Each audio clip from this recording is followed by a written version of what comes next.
It is 11:30 a.m. on Tuesday, July 30th. I'm calling the workshop meeting of the Board of Regents for the Del Mar College District to order. We have a quorum and can conduct business. Would you please join me as we start our meeting with a moment of silence?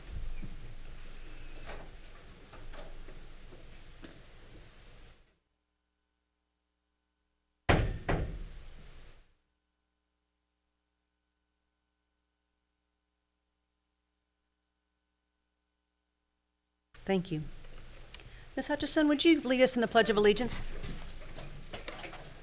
Pledge allegiance to the flag of the United States of America and to the republic for which it stands, one nation, under God, indivisible, with liberty and justice for all. And would you all please join me in reading the Del Mar College mission statement? Del Mar College provides access to quality education, workforce preparation, and lifelong learning for student and community success. Del Mar College is streaming live audio and video from our official Board of Regents meetings on the college's website in real time, with the exception of portions of the meeting considered as closed session by statute. We have one item on our agenda for today, and it is discussion around the proposed maintenance and operations budget and the debt service budget for fiscal year 2019-2020. We do have a few closed session items, Regents, and so if possible, we're going to try to keep the budget portion to around 45 minutes, maybe a little bit longer if we need to, and then save about a half hour and try to have us out of here by 1 o'clock if that works with everyone's comments and questions that you may have regarding the budget.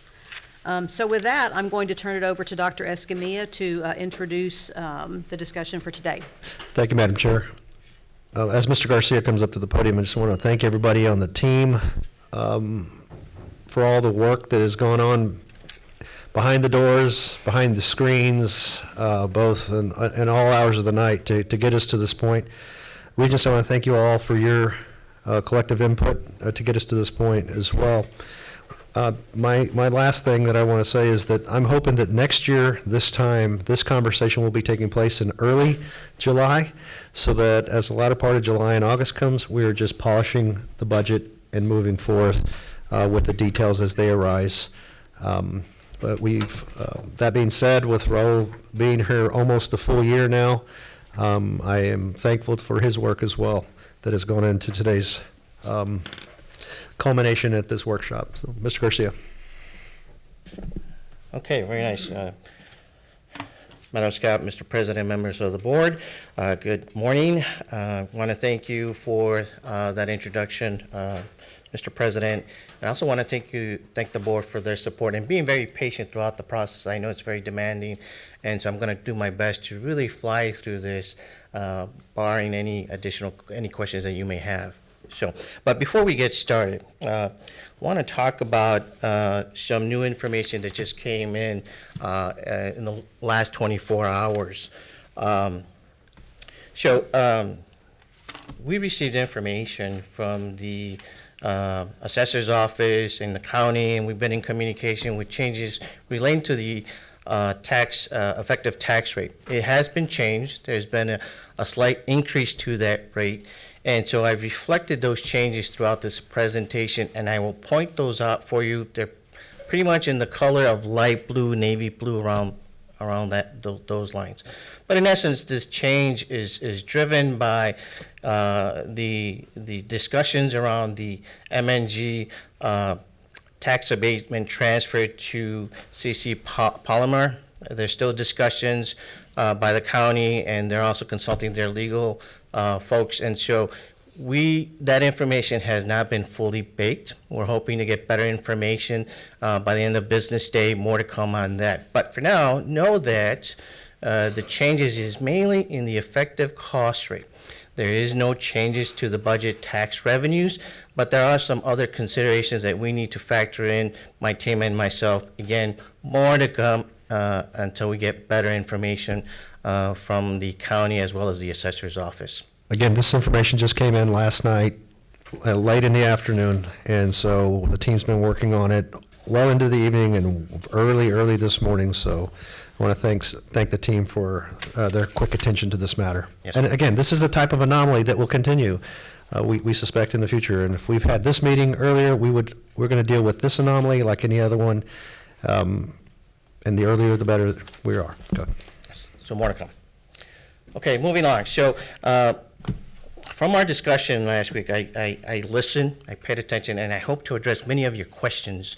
And I think one of the things that we talked about is providing a little bit financial information on these strategic initiatives. Keep in mind that these dollars do not necessarily roll up in the overall financial presentation of the budget. These are just values that we're picking up of those specific individual departments who are driving these initiatives. With that said, I want to start off with the funding for student support services that will help our students achieve their educational goals. The budget allocation for these activities, for all these three items, is $766,000 in total. I will now ask Dr. Silva to briefly discuss these initiatives that are forthcoming. Thank you, sir. I want to make sure. Okay. There we go. I'm sorry about that. Okay, I'd like to go ahead and address two of the three bullets. The first one and the third one, they are directly related to our quality enhancement plan, which is part of our reaccreditation for SAC COC. And our QE piece is take a deep dive into our advising practices. So the increase in the budgets has to do with the onboarding of personnel that's going to be responsible for researching advising practices, also working very closely with faculty and staff on providing training. And already through, since they were on board, or since March, we've already had 4 training sessions with staff and with faculty. The middle bullet point has to do with our dual credit students, and that increase is largely due to hiring more part-timers and travel due to our increase in dual credit enrollment. This will also help us address the recent law of having dual credit students having to sign degree plans. I think that was talked at our last budget meeting, and so this also would address that new law. Any questions? Okay. Again, Regents, as we just kick off, again, this is for the first time in a very long time. This is a budget being tied to our strategic initiatives that are all encompassed in our strategic plan. That's where we're presenting this information. It's a little bit different, but this is really, really awesome to see. Thank you. Okay. Next item. Next slide. I have 3 planned examples of activities relating to learning environments. The first relates to employee compensation. I recognize from our last meeting there were a number of questions around salary expenses. Later in this presentation, we will go over some new information, new slides that will address all of your questions from our last meeting. I will also say that there was a change, as pointed out in blue. I don't know if we have it in this screen, but maybe on your screen. The 2020 and the change value for compensation did change. This is based on better information that I recently received. Okay. The next bullet point, campus safety. Are you referring to the slide that's in front of us, or where are we? We're off. Oh my goodness.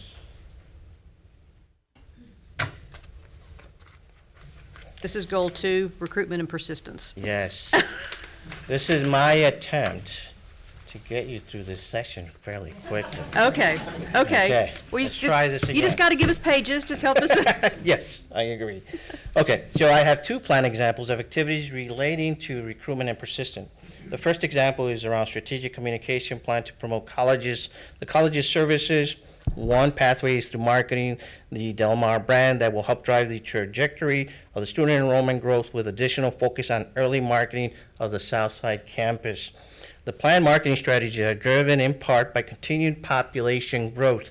As reported by the U.S. Census, the average population growth since 2010 for San Patricio and Corpus Christi combined is about 6%, and it is expected that this trend will continue as a result of the local economic growth that we're seeing today.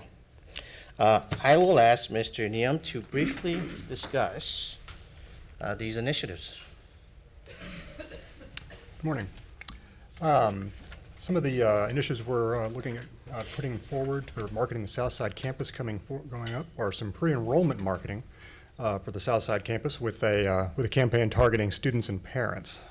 This campaign would highlight the Centers for Excellence, what we're calling the signature programs, such as culinary, biotechnology, STEM, and architecture. Campaign assets would include things such as video messages and advertising focused on these Centers for Excellence, delivered through geo-fenced mobile and digital advertising around key locations, such as middle and high schools south of SPID, and specific zip codes. This campaign also includes a celebration event, which happens in early October, and we'll send out an invitation very soon for that, for the Southside campus, and student-parent town hall meetings held in schools. And we'll be continuing to plan this advertising campaign for early or pre-enrollment for Southside going forward. Okay, thank you. Any questions? Very nice. Okay. Next item is another planned activity around student support services.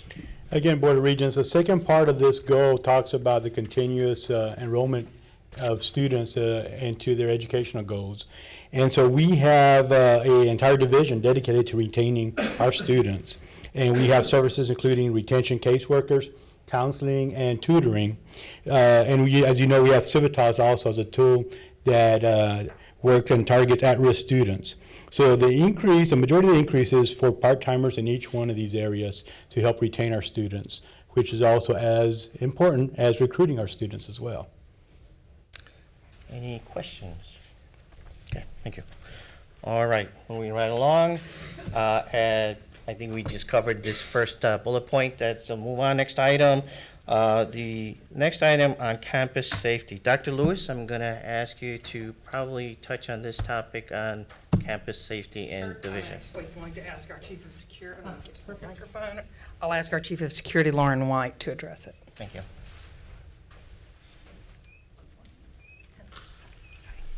So we have been moving forward with the implementation of the campus police department. We are looking in the very near future to submitting all of our paperwork to TCOL with the hopeful licensure date of being sometime in October. But in the process, what we have found out from TCOL is that there are a couple of items that have kind of changed over the years since we've been trying to implement the program. One of them is the dispatch center. TCOL's recommendation is that we move from having our own 911 center to partnering with the Metrocom center. And so we're working on the contractual agreement to get that going, which means that there are some differences in the budget in relationship to that. Not significant when you go to the year-to-year, but figure amounts, but the startup amount is a little more expensive because the type of equipment that we will be purchasing is a little more. Once we finish that, the other agreement that we're working on, getting in contact with the Sheriff's Department in relationship to a place where we would be able to put people if we needed to make an arrest. And other than that, we will be submitting the paperwork to TCOL.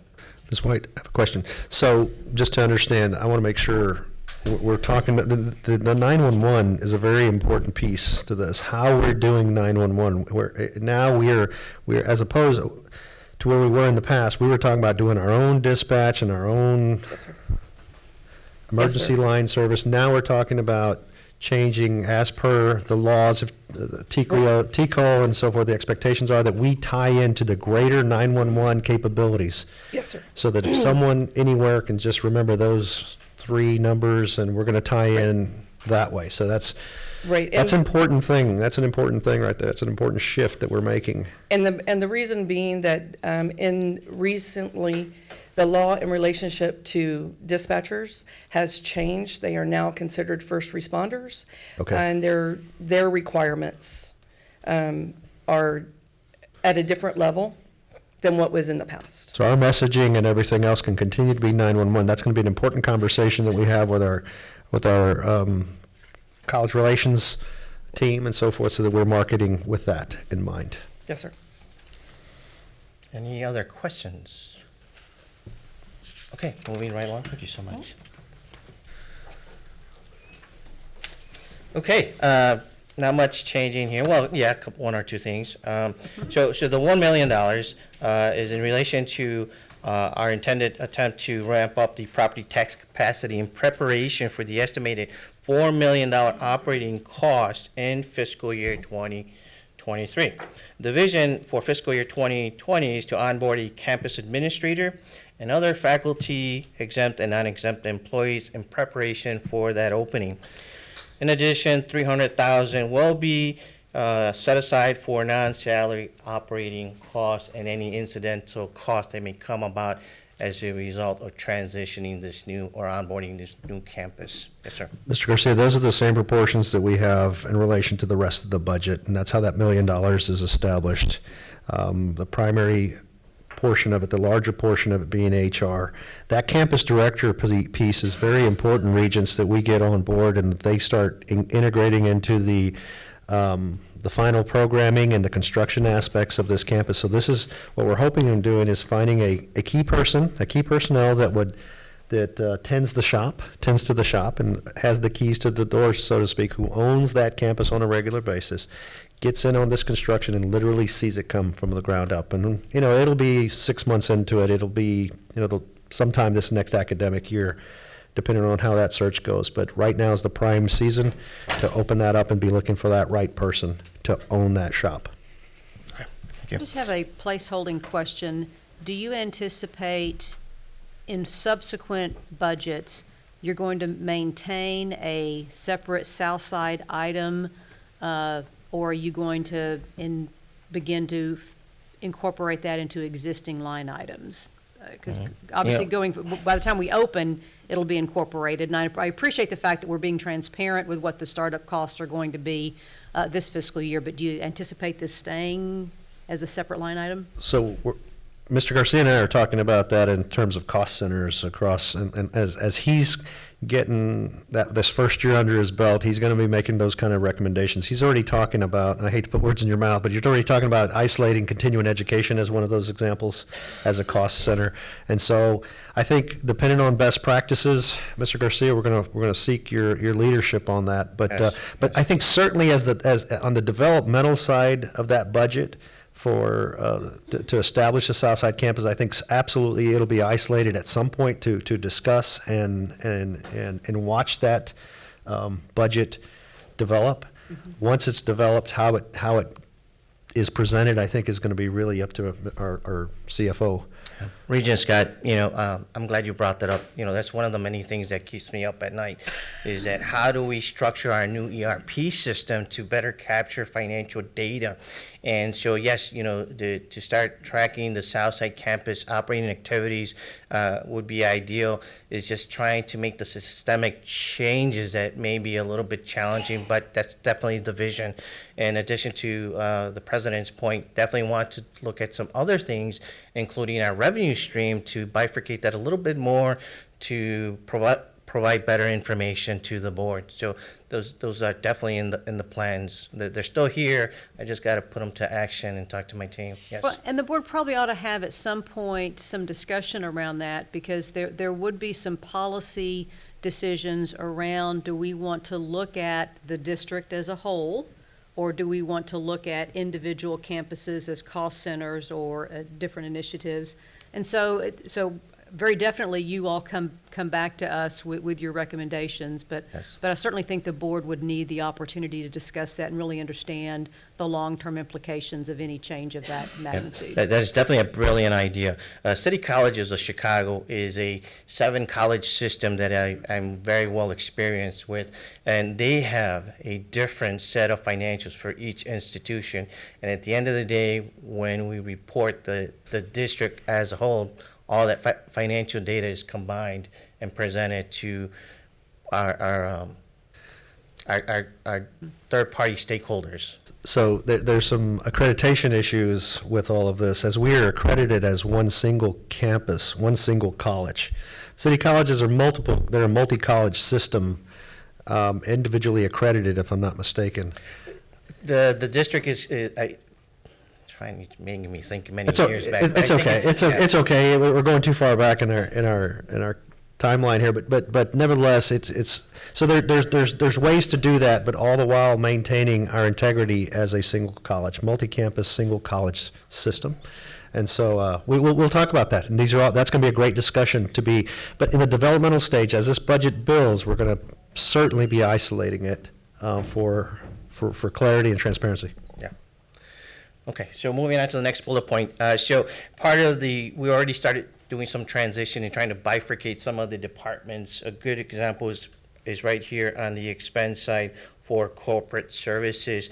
The change was made to the 2019 because we've added another department in an attempt to transition to provide or capture and summarize information for specific corporate services dollars. So I'm going to ask Lenora to step up to the plate and talk about what her initiatives are for the coming year. Thank you very much. This shows the an additional $367,000 over last year's. Two things have been accomplished here, where previously under corporate services, we tracked or accounted for all major contracts under one cost center. And what Raul was referring to is that we're breaking that out into the larger cost centers where possible, so we can identify and track those larger contracts. This change represents an additional instructors, and as we add instructors under contracts, those are direct billing to the client, and so there will be direct revenue that will offset those added dollars. In addition to that, over this last year, we have received NCCER accreditation, which is the National Center for Construction Education Resources, and which is highly recognized accreditation within industry. The nice thing about this accreditation is that it overlaps multiple types of programs that are corporate services, continuing education, and credit. For an example, a welding course. There's not a direct fee for this certification. However, it's embedded within the curriculum so that our students could possibly receive college credit or CE credit, at the same time NCCER certification, which would be a credential they could take to their employer, and also is recognized by our dual credit high schools. Independent school districts are required to have this. So it's an added personnel, it's an added position. However, the revenues that come against that position are embedded across multiple programs and in multiple types of offerings. And so that just is an example of some of the ways in which we're utilizing those resources. Exciting times. Any questions? Very nice. Okay. So what we've talked about so far is strategic initiatives that is going to be funded with the M&O tax rate. This next slide is a little bit different. We're not going to talk about the ERP system.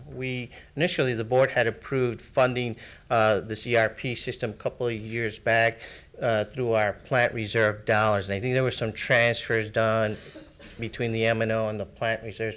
Well, here we are today. We're ready to start this initiative. And so I'm going to ask August to step up to the plate and talk about those initiatives. Yes, thank you, Raul. The ERP project has formally launched. For the board's information, July and August are considered as proposed in the bid as the planning months. We expect the CRM, which is Campus Nexus Engage, to launch mid-August, and we calendared it to go live by this December. So that is a 5-month project, and we deem that it's a very, very dual project since we are not converting from one to another. Really, that is going to be, that will allow our CRM folks, headed by Jay, to work with student services.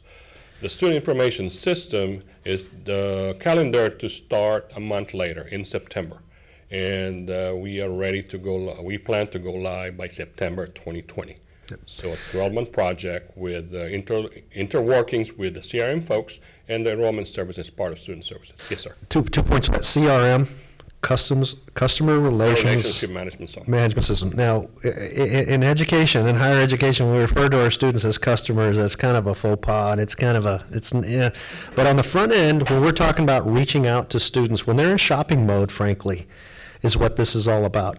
Here's what's different about that. Anytime, no, let me say, conventionally, historically, when colleges roll out an ERP, a new software system, they typically focus on business and HR modules first. What I really appreciated about campus management is that they came forth with, probably in a very unconventional fashion, the CRM, the customer relations module, and the student aspect of it. Okay, this is not only low-hanging fruit, this is quick, high impact to our operations.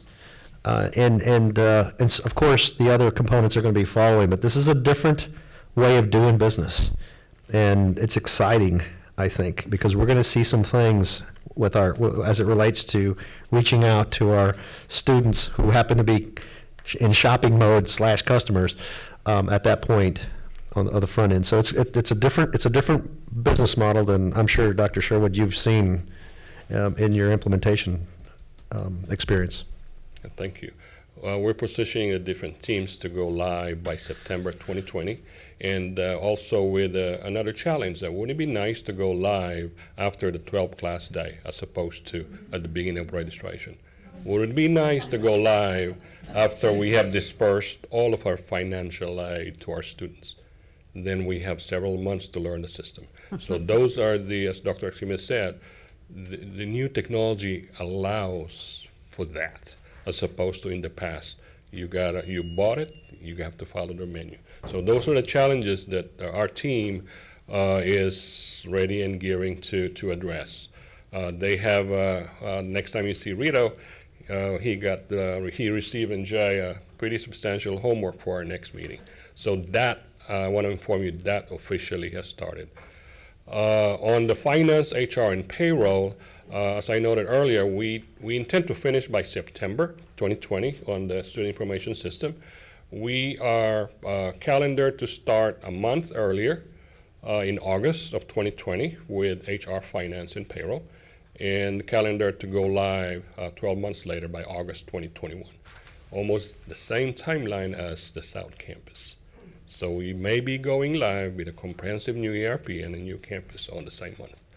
And the figure Raul has in front of you is the comprehensive cost for phase one being the technology part, our instance in the cloud, the CRM, and the student information system, inclusive of the bursar's office and financial aid. Any questions? Okay, thank you. All right, so what we just accomplished is the alignment of the strategic initiatives, some activities, and the financial resources. Let's move on to revenue dollars. Based on recent reporting and appraised values, property taxes increased by $274,000, driven in part by better than expected appraised values reported by the Nueces County Appraisal's Office.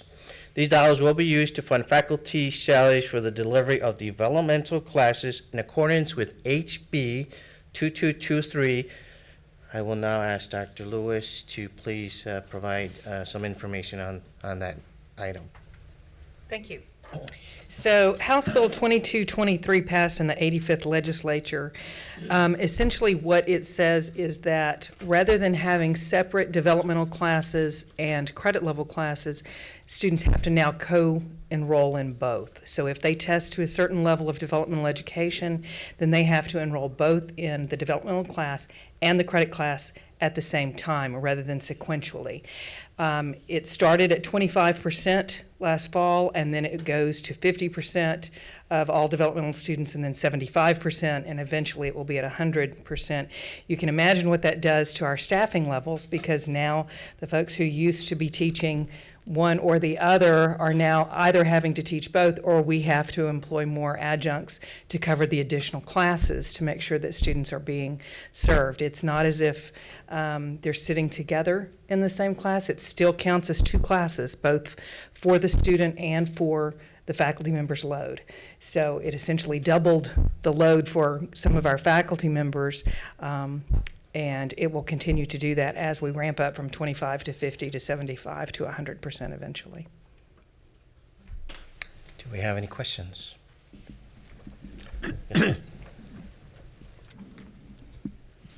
And so you say that they're going to have the same time, right? So how would that count as far as credits? Let's say that he doesn't pass the other, pass the development or whatever. How does that count? Right, and that does happen. And so they are seen as two separate classes. They just have to enroll them in the same semester.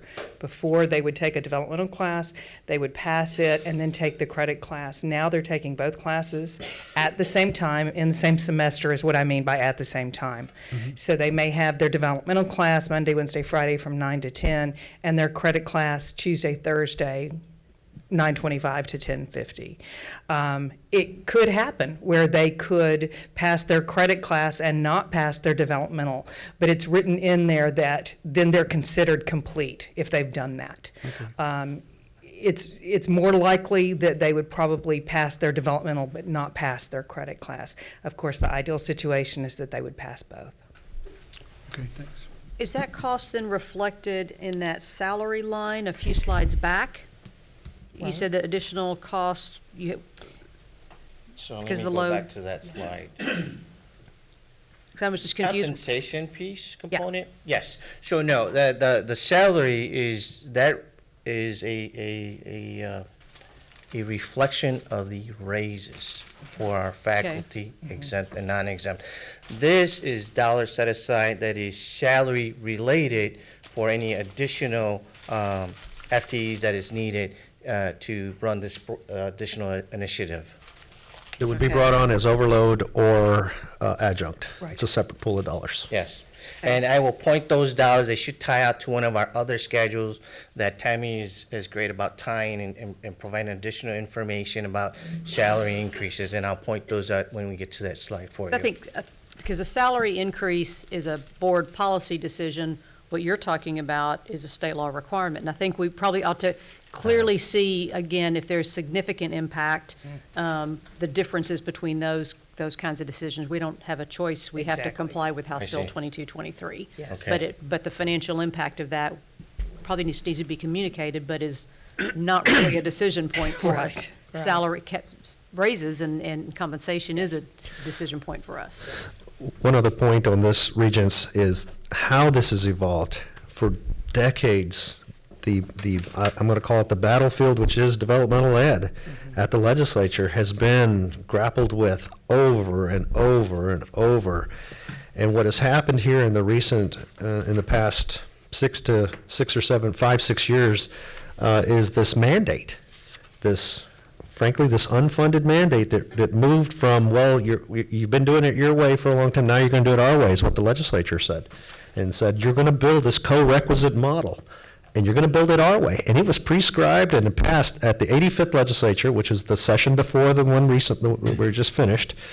And so it's another example of the legislature coming forth and not willing to accept the conversations that we're taking to the table. The reason I'm bringing this up is because Pathways is another example.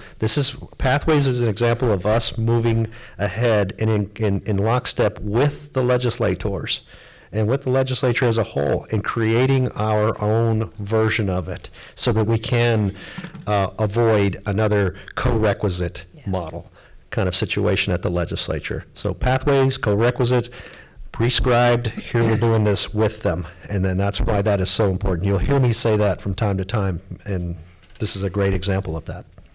Do we have an estimate for what that hit is in this year's budget? Is that number? So right now I'm going with 274,000, and so the good news is we do also have a contingency to fund it if necessary. But right now, that additional tax revenue was intentionally set aside for this particular initiative. If anything surpasses that level, Regent Scott, that $5 million. $1.5 million that we put as an educational contingency is always there for unexpected increases and/or demands from instruction and other support services, but primarily it's instruction. Any other questions? Yes, sir. Yeah, going back to what I was talking about a while ago, so now, let's say that the kid, you got both of them, okay? But he doesn't pass that regular class, a freshman class or college algebra or whatever, and he's taking development math or development reading or whatever. And if he doesn't do well on this one, that means his GPA is gonna be lower, right? Yes. Exactly. Okay, so then we're gonna end up with kids that are not gonna probably have their 2.0 or whatever and get on probation and things like that. So, really, I mean, if that's something that's already been set up, by the state or whatever, well, we gotta work with it and do whatever we have to, right? Yes. But I'm just looking as far as here's a kid that's not very good in algebra like I was, and then he doesn't do well, but he does well in developmental. Because the developmental classes were set up for that purpose, to develop the kid, and now here we are with this change, so that means we're really gonna have to, be very sharp as far as what we're doing there, as far as that, because it's gonna hurt the kids. I mean, English, freshman English is the one that really hurts a lot of people right off the bat. Okay, a lot of themes and writing and stuff, and then of course college algebra, But the fact is that I'm looking at what's going to happen with these kids. Let's say he needs development math, and he needs development in English also. Now, are they going to take one? Are they going to take two of them? Like development, because he's got to, because according to law, you might have to. Yes. Now here we are again. That I don't know. It's just going to be a situation, I guess, that we're going to have to look at it really good, and it's going to be a hit and run situation. That we're going to have to just. Well, Regent Salinas, I think a lot of what's going on is if there's a student in a developmental class, typically the second class, the co-requisite class, has to do with something probably more closely related to their major. That's the contextualized. So if you're taking a remedial developmental English, a writing class, say, and you're a what major? Give me a good example of co-requisite, the pairings of the classes. Can you give me a... It really is across the board. It is. It It is. just It's depends. not- So it's not something, just so they may specific. take something that's already closer to their major Yes. over here. So it won't be a remedial or developmental math and a college algebra per se, unless they're in a math major. I guess they could. It gets really tricky, but for the most part, we balance that. We watch that as closely as we can. It is a tough situation. It is a mandate. Yeah. It is an unfunded mandate, and we're trying to, again, as we're ramping up. The good news is we're only doing a percentage, and so we're trying to manage that and get better as we go, and onboard the rest of those courses. Yes, we'll be at 50% this fall, according to the law. Any other questions? Thank you, Dr. Lewis. Thank you. Okay, moving right along, this is a very important schedule, only because we're running into some deadlines for public notice on our tax levy assessment. And so we're hoping to finalize these rates, hopefully today, with your consent, and then move forward with publishing it by this coming Saturday. So what you have here is changes that were made as a result of the new information that we talked about earlier. We're currently looking at a 0.28 cents tax levy. It's a combining tax levy of both the M&O and the debt service. We're still within that 28 range in the last 2 years.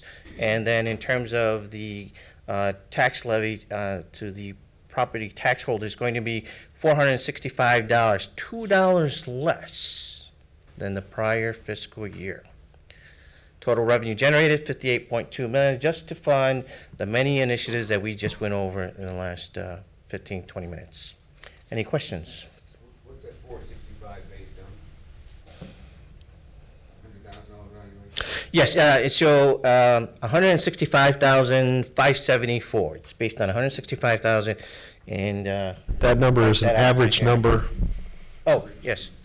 So it's technically what we're going to publish in our letter, but it's the average taxable homestead value.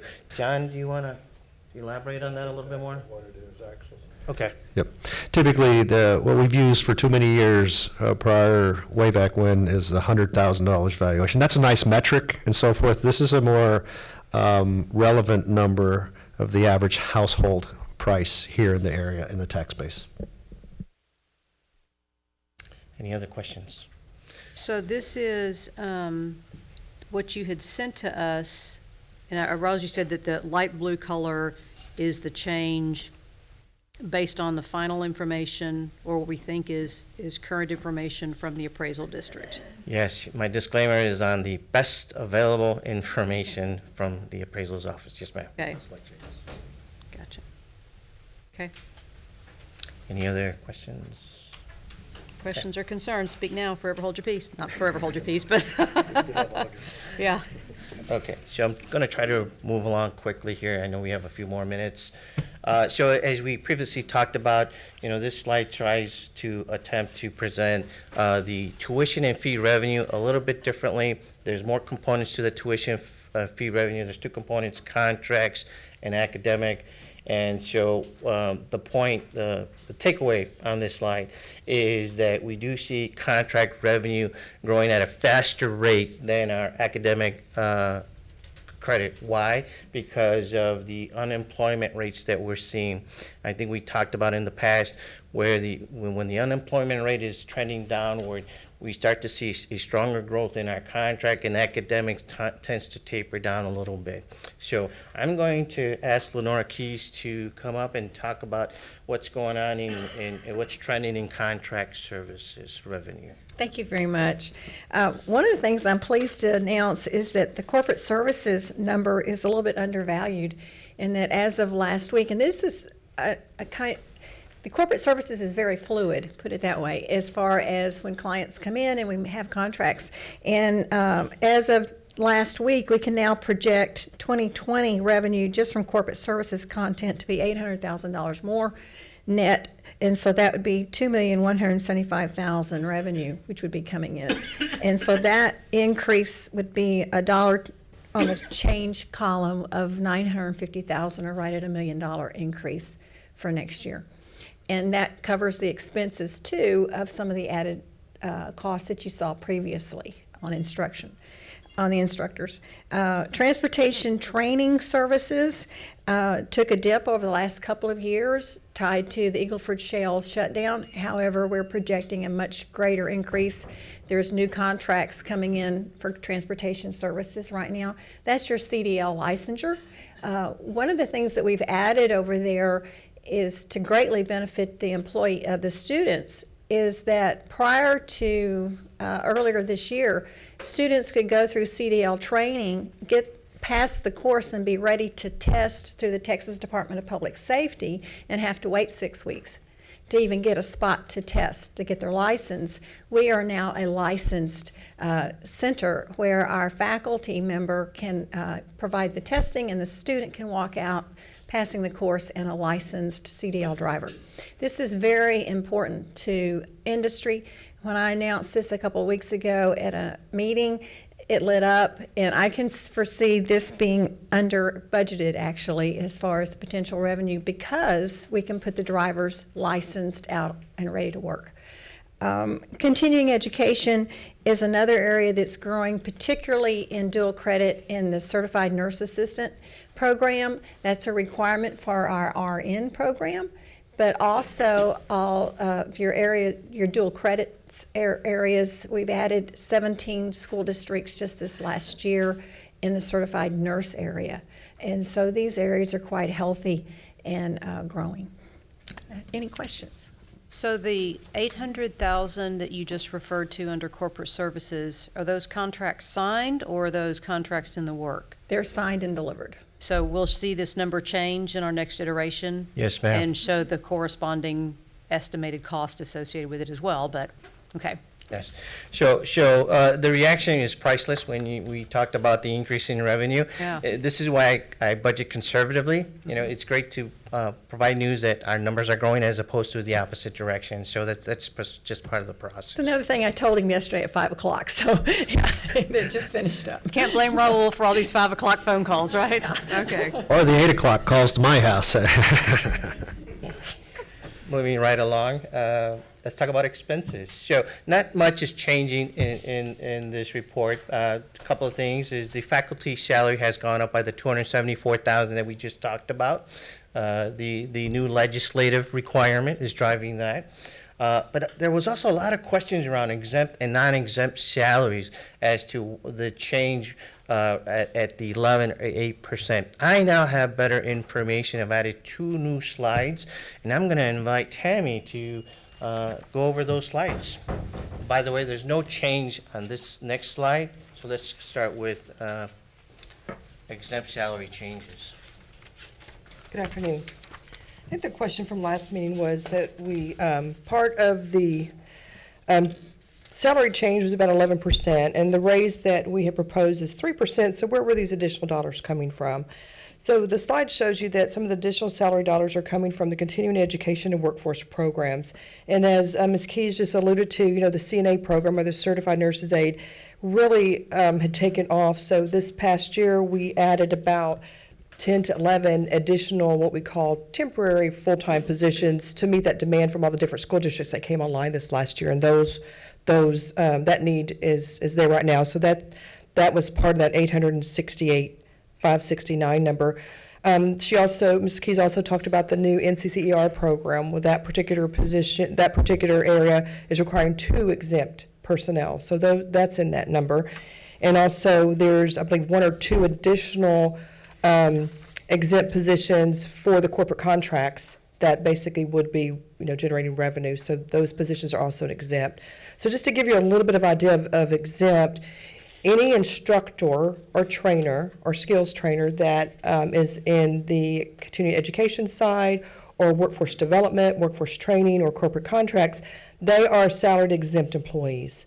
They're not included into the faculty dollars. They're not faculty status. They are exempt employees. So those types of positions are in that exempt category, I guess you could say. There's many other positions in the exempt category. You know, of course, all the student service areas, counselors, disability services. There's many exempt positions. The deans, all the different dean levels. So there's just a lot that's encompassed into that exempt area.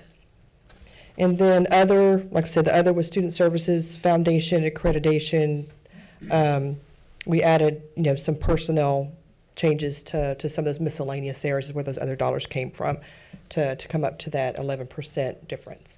Many of those instructors ebb and flow with the contracts. They're temporary contracts, so they onboard and then they offboard at the end of those contracts. And then it's a phenomenal process. It's a great process that is, again, follows the economy. The other comment that I wanted to make was, as I said earlier, CE corporate services. It's a separate cost center that we're looking to begin. This is the point in the discussion where we want to begin isolating it and making more clear it as a standalone cost center, still enveloping the entire district and overlapping all aspects of the college, including College for Kids that we have going on as we speak. And to these very complex corporate training dollars, I think it's important that we begin to formalize that conversation, because it is an enterprise unto itself that we have invested through the Board of Regents leadership and support over the past several years, and it is often growing. And so these are great details on an evolving aspect of our curriculum. Okay. Any questions? Any questions? Oh, sorry. Yeah, I've got one. So then the cafeteria people are not, they're the exempt, they're not salary or staff or anything like that, right? No, they are. They're non-exempt hourly, and we'll get that to the next slide.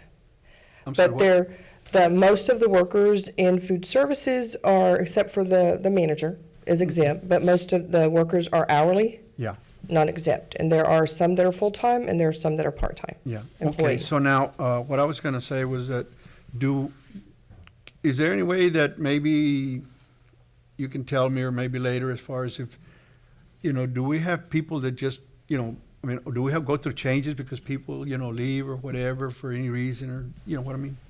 The turnover rate, we could get that information. I think they're not any different from any other typical food service industry. Mm-hmm. There will be some turnover, but we could get you particular numbers if you'd like.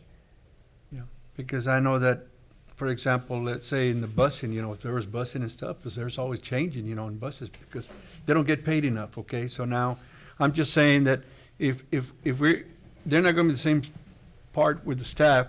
maybe we need to try and do something to go ahead and make them feel that they are part of this, even though they are and they know. But I'm just saying because of the fact that hopefully, maybe we can raise, instead of $12 an hour, $15 an hour, whatever, and I think the state has already done something like that. But, something to keep them here, just like we would do everything to keep the good teachers here. See, we can do the same thing here with those workers, because now they feel more secure knowing that, hey, they don't have to worry. They got a job every day and stuff. And some of them don't have to go get another job, They can just, that one job, because a lot of them have to go get another job.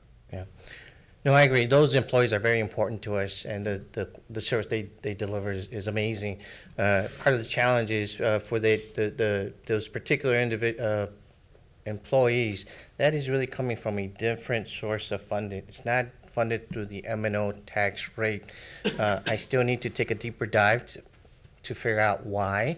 But right now, the modeling is that it's a self-sustaining unit. What that means is they need to sell in order to fund the operations and maintain a break-even point. So I still need to take a deeper dive to see where we stand with that. But if they're operating at a deficit and the strategy is to increase the salaries, then collectively we are now making a decision to continue and increment that deficit. And so the question is, at some point in time, a difficult decision has to be made to figure out how you're going to fund that deficit. But what we do, sir, is we do have a salary grades for all full-time positions, and we also try to coincide that with our part-time positions. So any skill set or any level of an employee is put into a pay grade. So if those particular individuals fall within the pay grade, we pay competitively within the pay grade. We don't just this is all the money we have. So we do pay competitively within the pay grade, depending on experience and what they're coming in through the door with, what skill set we're looking for. So we do have pay grades that we put them in that have salary ranges, and it's for our full-time, non-exempt, and exempt, and we do try to also use that same premise for our part-time employees. And that's good. And, the thing is that from day one, I've always said, I always want to make sure that, that those people there, are given every opportunity just like anybody else. Yes, I appreciate that. And so anyway, just making sure that, hey, let's stay with those that are not staff, Because I remember when I was working at a middle school, one of the little girls said, one of those really Mexicans that picks up the trash? I said, what are you talking about, real Mexicans? She said, yeah. I said, no, you know what's the difference between that Mexican and this Mexican? I said, I got an education, he didn't, okay? So some of you guys that are not gonna get a degree, learn to whistle, to go to the next house. I said, because that's what you're gonna have to do.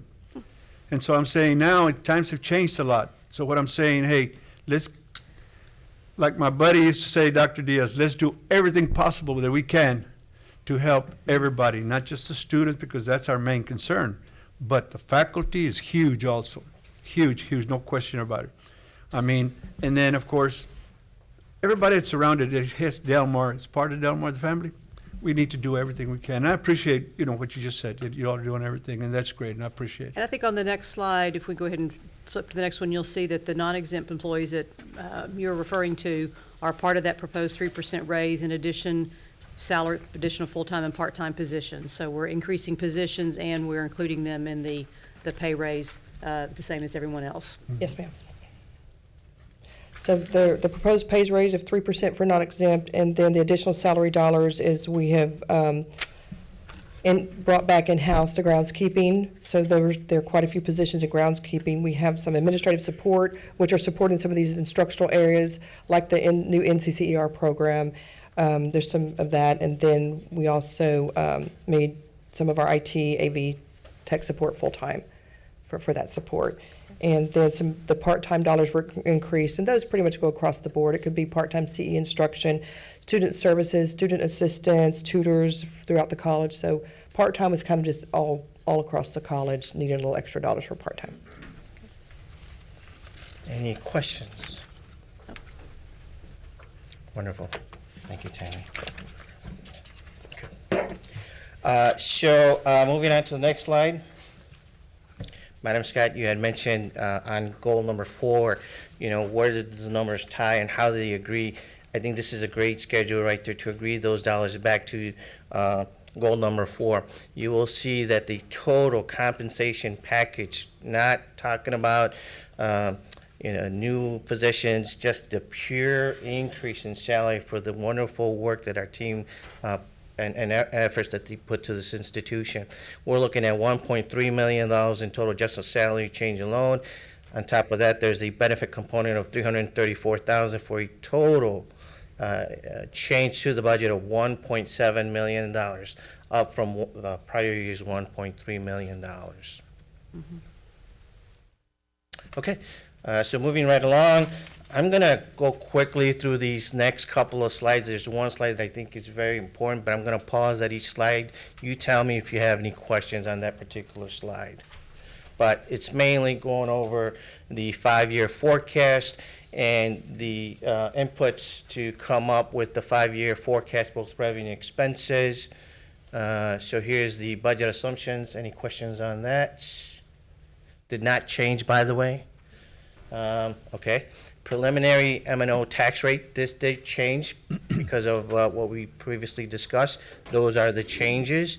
The impact is a domino effect in the future outlook of those rates. Any questions on that? I've got a question. That 3% raise that we're talking about, Yes, sir. okay? And so, the thing that's always gotten me is that sometimes when the board or whatever, anybody would say 3% across the board. Well, 3% for faculty and administrators compared to 3% for those that work in the cafeteria and all of that, I mean, God almighty, that's a big difference. That's a huge difference. All I'm saying is that 3% of 200,000, it's a big difference compared to 3% that you're giving to that person that makes 18,000 or something like that. Yeah, the value is driven based on the base salary. Yes. Right, exactly. Yes. And that's what I'm saying. So, but the thing is that, I've always felt like, wait a minute, come on, 3% out of 90,000 compared to that doesn't make sense to me. But still, I know that there's certain reasons why, things have to be done and stuff. And I'm sure there's a reason for that also, I mean, just like not being able to give them a full-time deal because then you got to pay benefits and this and that. And so, I mean, there's always something that kind of hurts a little bit on one side, and the other side was you have to do what you have to do to maintain the place and stuff like you said, And so, but anyway, I'm always looking at anything that can help, that little guy. So, point well taken, Mr. Salinas. I guess there is an opportunity to revisit this modeling. I will work with Tammy and the president and the rest of the members of the region to see how this modeling can change moving forward. Okay. So go ahead and finish up with your forecast, and we'll see if there's any questions. Yes, so moving right along. So here it is. Those are the changes in blue. Any questions? Going once, twice, 3 times. Good. Next, debt service tax rate. Changes in blue. Going once, twice, 3 times. Good. Okay. Here. This is the one I wanted to talk about. So essentially, I do have a question going back to your preliminary tax rate. Yep, right here.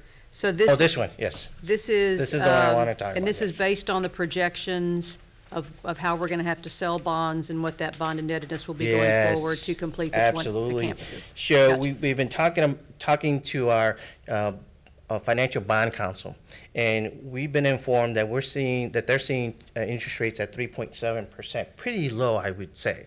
And there's conversation today about decrease in interest rates to be proposed by the Fed, I think sometime the end of this week. So exciting times to the extent that there's an opportunity to really get financing fairly cheap. And so this is taking that into consideration. It's taking advantage, this environment of low interest rates. So on a $310 million board-approved bond authorized, we still have about another 32 million, Kathy? 92. Oh, 92 million to be issued to fund the entire capital project plan that was approved a couple of years back. Yep. Heard this morning that the Fed may be dropping the rate up to 4 times over the next 12 months. Up to 4 different times. I'd only heard 2 before that, but this morning I heard projections up to 4 times. That's phenomenal. Yeah. If that happens. Yeah. So, we're looking at this, keeping an eye. So the question is, do we wait until the 4th one? Do we start tapping the wheel just in case something may happen, some world event that changes those facts? Who knows? But right now what we're proposing is going for $68 million in fiscal year 2021, which means around the January timeframe, we're talking to our bond counsel and all the financial advisors to see how do we move forward so that by August, we issue some kind of debt, whatever that value we all agree. And you said the key point right there. With all this speculation, Raul and I are not becoming global economists, forecasters, or anything else. We're working very closely for all the taxpayers out there, and certainly our regents here, we're working very closely with our bond advisors. They're the experts. That's why we engage them. But it's fun to think about. Okay. That's probably the main point. I want to continue on those slides in case you have any questions. Again, this is the combined value of those two. There was discussion about presenting the combined values of the M&O debt service. Do you have any questions? And the financial forecast hasn't changed from the last time you presented it, really? The Or- financial forecast, I think if anything, the 2020 values may have changed. I want to say it's the property tax revenue going up by 274,000, but everything else thereafter, minimal changes. Again, this is an ongoing discussion on the forecast, and so, like what I've learned recently, new information comes up and we need to adjust accordingly. So the attempt is to have this very fluid as best as possible. Yeah. Okay, next steps. Here is the timeline. We're looking to publish our tax rate on this weekend. And then here's the series of other dates as required by state statute to convene and talk about the approval of the different rate structures. The goal is to have everything approved and completed by the end of August. Any questions?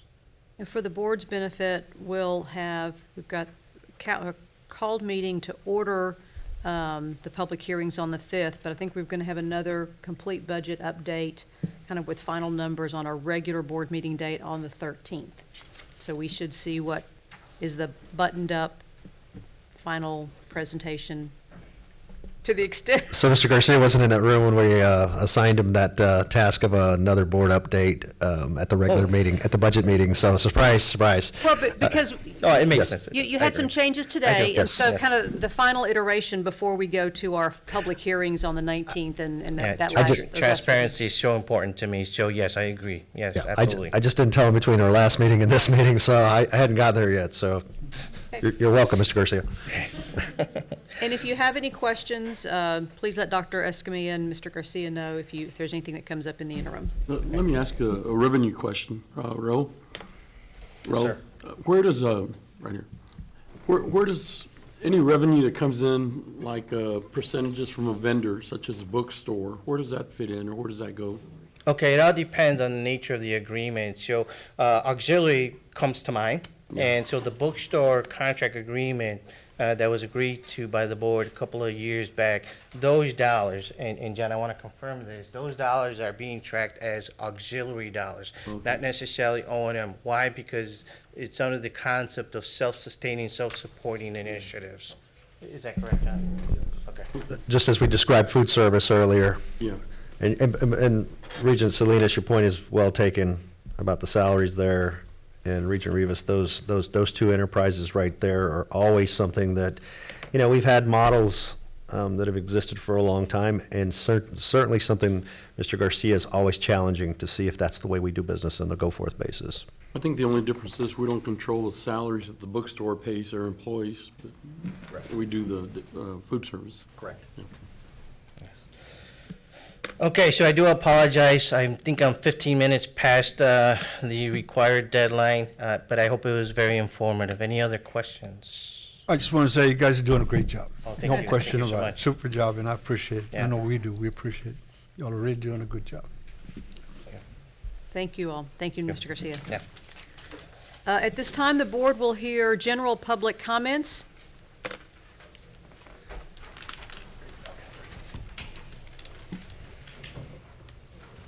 Thank you, sir. Mr. Jack Gordy.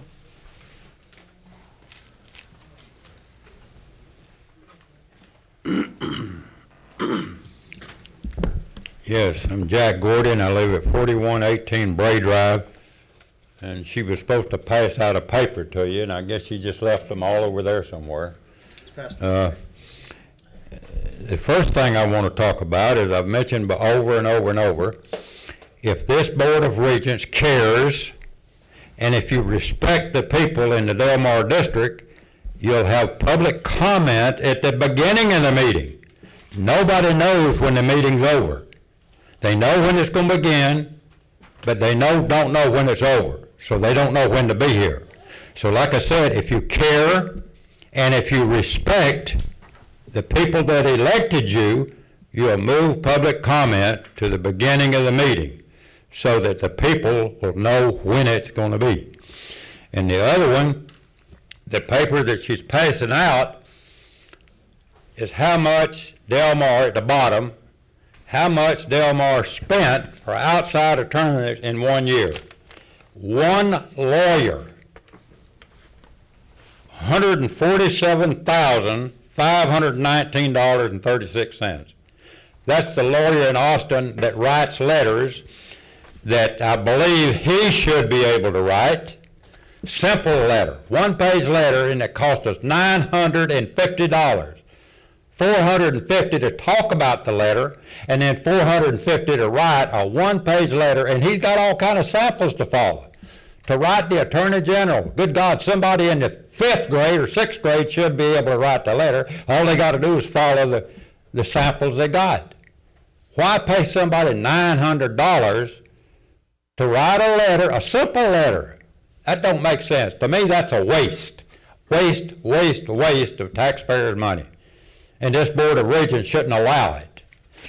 And the other one is the lawsuit that Del Mar filed against the Attorney General. Is anybody on this board asked why they keep appealing it? The case is over. Bruce Olson's already been paid. It's over. But they keep filing the lawsuit to withhold the public information. But the lawsuit's over. There's no reason. And like I said, it's a waste. And I don't know why this Board of Regents keeps allowing Del Mar to waste money. There's no excuse for it. And next election, we'll remember that the Board of Regents allows the waste. Thank you, Mr. Gordy. Anyone else for public comment? Seeing none, the board will now go into closed session under Texas Government Code 551.087, Economic Development, regarding discussion, deliberation of information received from a business prospect to which the college is conducting economic development negotiations, and/or the deliberation of an offer of financial and/or other incentive to a business prospect with possible discussion and action in open session, and Texas Government Code 551.071, consultation with legal counsel regarding pending or contemplated litigation or legal claims, or a settlement offer with possible discussion and action in open session, and the seeking of legal advice from counsel with possible discussion and action in open session. The time is 12:38 p.m. We'll take just a couple of minute break to clear the room, please.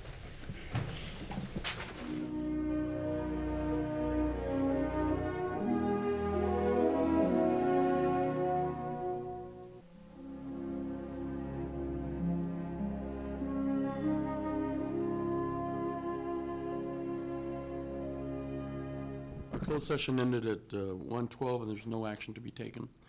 The only item left on our agenda then is calendaring.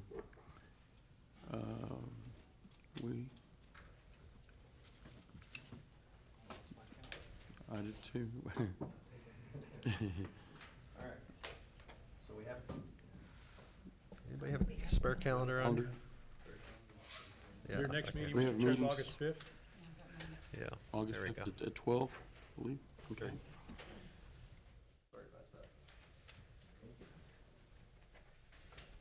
I know summer graduations are August the 16th at Selena Auditorium. Yep. So August 5th is the next called meeting. Regular board day will be on the 13th. On the 16th, summer graduation at the Selena Auditorium. That's the first time. Mr. Gilbert Cortinas, a former student and graduate out of Process Technology program, will be our keynote speaker. Convocation will be on the 19th from 8:30 till about 11. Lunch soon following. And then we'll have a public hearing on that day for the budget and tax rate at 5:30. On the 22nd, we will have a hearing on the tax rate at 5:30. Then on the 27th, we have a called meeting for the budget tax rate approval. That'll be the final approval for the budget. I think the time is still pending on that. Are we going to try to Yes. change the time on that? Yes. So we're talking about moving that to a little bit later to be determined, either earlier or later on the 27th. Good point. I've got that note here. So And if we'll- anybody else has any conflicts in any of the dates of public hearings or anything, please let Dr. Escamilla's office know. Please do, please do. September, moving into September, the regular board meeting, Labor Day is September 2nd, board day on the 10th. In October, the board meeting scheduled for the 8th. We will have, this is an important announcement, we're trying to solidify invitations to follow. 10 a.m. on October 9th, we will have, we're planning to have a Southside campus event. We're gonna brand that and schedule that just as soon as we can. That'll be an important kickoff to that very, very momentous project. The following week, from the 15th through the 19th, will be American Association of Community College Trustees in San Francisco. And the 25th, 26th of October will be the Over the Edge rappelling event, of which I will not be participating from the top of the building. I'll be watching from the bottom, and that concludes my report, sir. We had a save the date for September the 8th, I think. You want to elaborate on that, or do we wait for more details? Delia had sent that out. September 8th? Something about scholarly or... Oh, the creative works. Yeah, creative, yeah. Don't have that in front of me. I'm not hearing you either. Do you have that, Regent Sherwood? I'm looking, I think it was the 18th, it's the Oh, the 18th. creative, scholarly and creative. It's the 17th. 17th. Okay, so we have an event, a special event there that we're going to have to send that out, and so we have that noted on the 17th, so it's creative scholarly. Yeah, that's going to be at the Stone Writing Center, if I'm not mistaken. Yes, we'll have that 5:30 to 7 on the 17th, on the 4th floor of the library. Add that to Okay. the calendar. We'll have that out, we'll have that not only calendar, but sent out to each one of y'all as a reminder. And I think I need it on as a reminder, if you can tell. Does anybody else have anything they want to add to the calendar? If not, then we stand adjourned. Thank you.